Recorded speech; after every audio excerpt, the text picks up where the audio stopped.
พี่น้องมาหอดแล้วพี่น้องพระธาตุอิงหังมาหอดแล้วพี่น้องเอ้ยหอดพระธาตุแล้วธาตุอิงหังก็บอกปอลาวพี่น้องสวรรณเขตมาหอดมาถึงแล้วพี่น้องพระธาตุ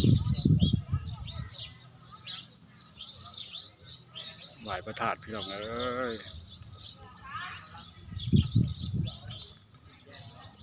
งานพระธาตุอิงหังพี่น้อง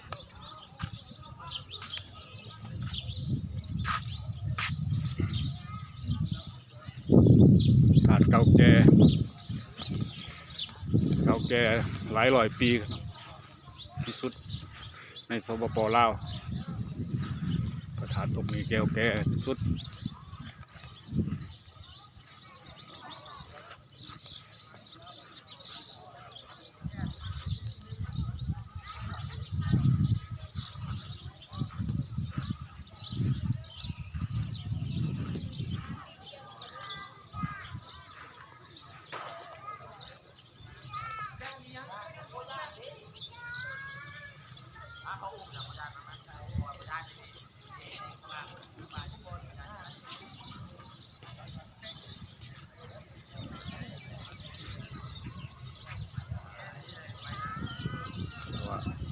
ทุกคนต้องมาคารวะ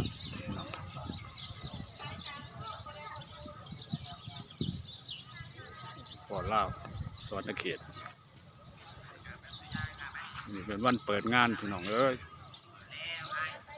เปิดงาน